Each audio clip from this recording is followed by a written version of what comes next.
The Muslim Brotherhood openly advocates for Islam ruling the world. Islam is growing very rapidly in size and in influence. Once Islam takes over America, will all other religions be outlawed? These are questions that must be asked. Stay tuned for Politics and Religion. Look, there are two things I don't discuss: politics and religion. In my house, we don't talk about politics and we don't talk about religion. I'll talk to you about anything except politics and religion. I never talk about politics and religion. Politics determines how we'll live here on earth. Religion determines how we'll live forever. I'm Irvin Baxter. I think it's time we talk about it.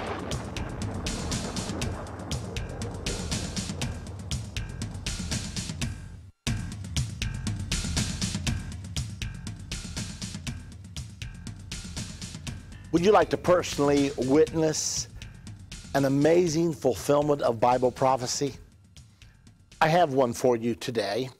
In the Bible, in Revelation chapter 6, verse number 8, is a prophecy about Islam.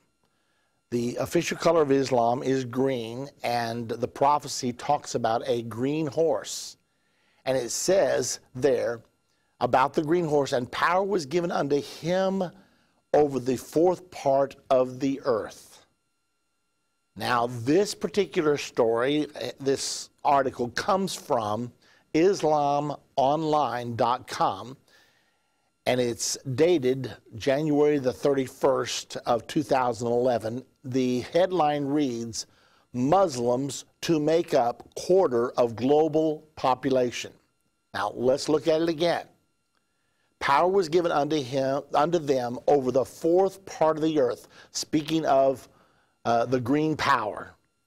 And now from their own websites, one of their main websites, Muslims.com, it states, I said that wrong, IslamOnline.com, IslamOnline.com, it states, Muslims to make up quarter of global population.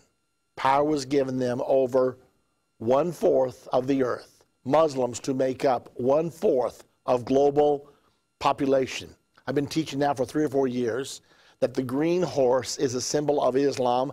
We actually have a DVD out called Islam in Bible Prophecy, and you can see it for yourself.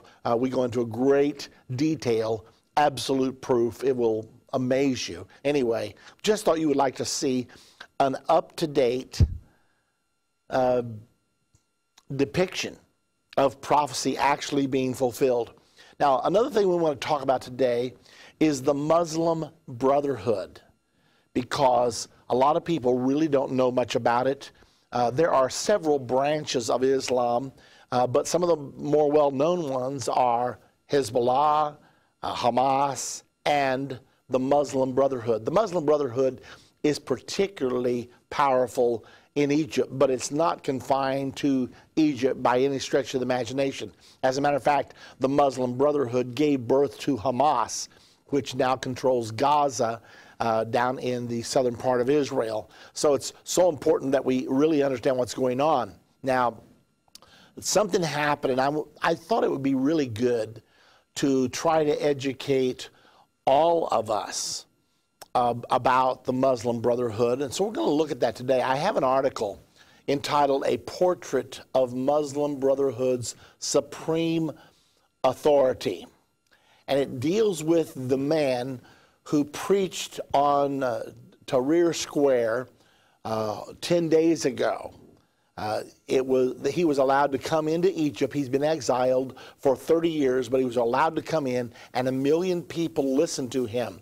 Now, I tried to educate myself today as to who this man is. Let me pass it on to you, because I think it gives us an inside look as to what's going on inside the Muslim Brotherhood and why it means so much. Now, remember this. This man, as well as most of the Muslim Brotherhood, probably all of the Muslim Brotherhood, believes that Islam is destined to rule the world. President Ahmadinejad of Iran believes that Islam is destined to rule the world. Now, these people are serious, and their movement is growing fast. You know it, I know it. The movement is growing in Europe by leaps and bounds. It's growing here in the United States of America, and all of the upheaval that's taking place in the Middle East right now has everything to do with the advance of Islam. Of course, Islam has a lot of money to work with because they control the oil of the Middle East, which means they control the lifeline of the West. Advanced countries desperately need oil, have to have oil, and they control it. So the price of oil is going up, and money is absolutely gushing into the coffers of the Muslim Brotherhood and Islam in general. So we need to realize they got plenty of money to work with. They are establishing mosques all over the United States of America right now. Saudi Arabia is one of the chief financiers of all of that. But money is no problem with them because they count their money in billions. That's the kind of a formidable force we are facing, and we need to educate ourselves about it. Let me talk to you a little bit about the Muslim Brotherhood. It states that Sheikh Dr. Abdallah al-Qaradai is a central figure affiliated with the Muslim Brotherhood. He was expelled from Egypt and found refuge in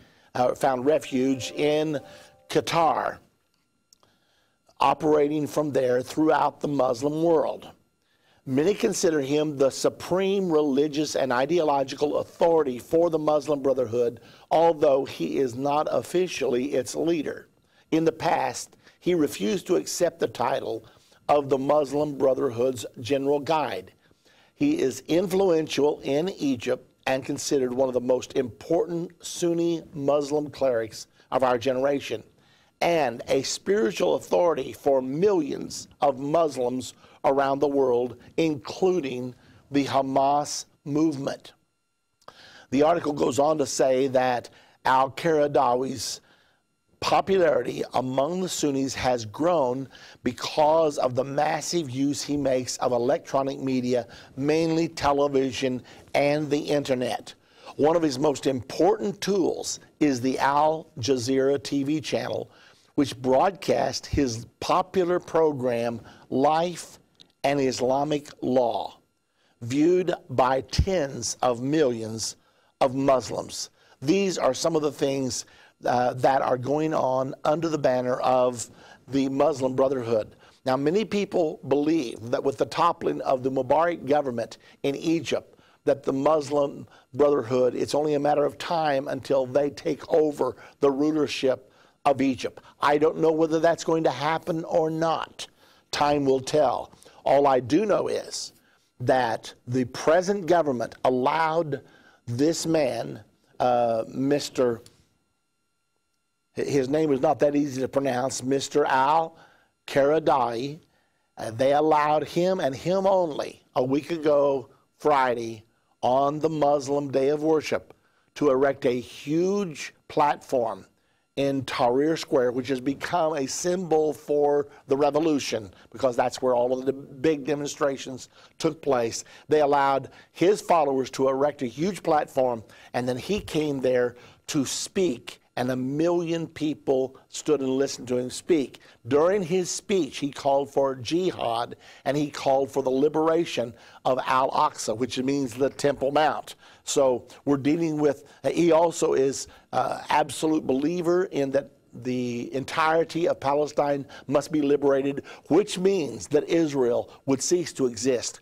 He believes that Israel must be banished from the face of the globe. So here's a man, very powerful. 1 million people heard him speak a week ago Friday, and he was the only one allowed to speak in Egypt.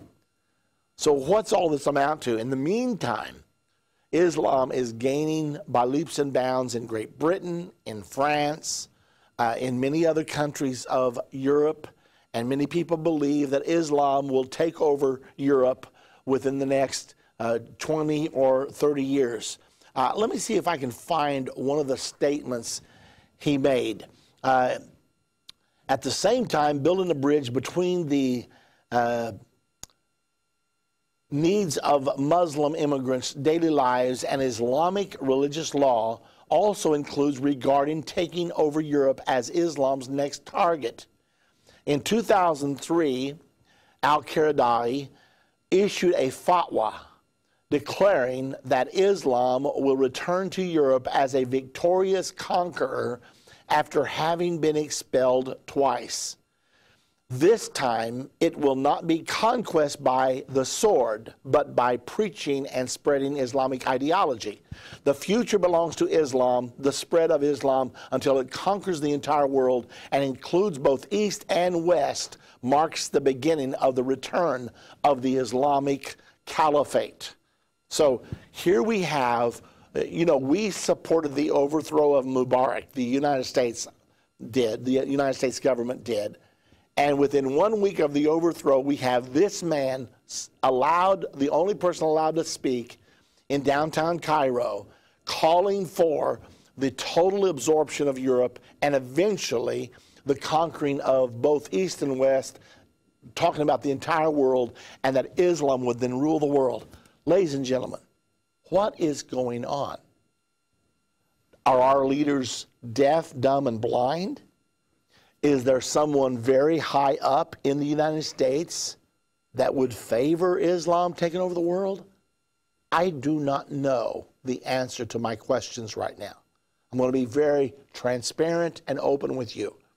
But we better figure some of these things out soon because Islam is growing by leaps and bounds. Now, when I say all that, the reason I am concerned is because Islam is a false religion. They deny that Jesus was God. They deny that Jesus died on the cross. So they deny the only plan of salvation. They deny the only plan of redemption. There is no salvation. And they deny the one true God. So consequently, we're not dealing with a small issue here. We're dealing with light versus darkness. So that's one reason I'm so concerned about it. Now, the other thing I want to say, though, is this. We Christians are as responsible for the present situation as much as anyone. Because if we were evangelizing as vigorously and if we were as dedicated to the propagation of Christianity as these people are to Islam, then we would probably be getting ready to take over Saudi Arabia, and we would probably be getting ready to take over Qatar, and we would probably be getting ready to take over Egypt. But we're not. Because Christians have become more concerned with having 3 cars in the garage, having plenty of money in the bank, living a life of leisure, instead of being devoted and given to the message of Jesus Christ and the Great Commission, world evangelism. So I'm not in any way trying to be mean-spirited. There are some things about Islam that I admire. I admire the dedication. I admire many things about what they do, but I do not admire Islam whatsoever because it is a false religion. The Quran is a false book, and therefore, and I'm just being very open with you about it. Now, just in case someone panics here, why do I feel this way? Number one, because Jesus said it. He said, if any man comes preaching any other gospel than that which we have preached unto you, let him be accursed. Jesus said, neither is there salvation in any other. There's none other name under heaven given among men whereby we must be saved. You can't be saved in the name of Allah. Can't be saved in the name of Muhammad. Jesus is the only Savior. Every Monday at 9 p.m. Central on the Church Channel and at 10 p.m. Central on Daystar, Irvin Baxter presents End of the Age. End of the Age is a 30-minute program which gives intricate details about how Bible prophecy is not only true, but also how it lines up so perfectly with events going on in the world right now. Don't miss one End of the Age program every Monday at 9 p.m. Central on the Church Channel and at 10 p.m. Central on Daystar. Visit endtime.com for more details or call 1-800-ENDTIME. When you think about Bible prophecy or the end of the world, what comes to mind? War, destruction, famine, disease, 666, mark of the beast, antichrist, false prophet, 4 horsemen, trumpets, seals, and vials. What about 2012? How does all of this affect you as a teenager in today's world? Those are all good questions, but the thing to remember is that Bible prophecy was not put here for us to be afraid of it, but for us to know what is to come. When I was a kid, I used to pretend that I could see the future and predict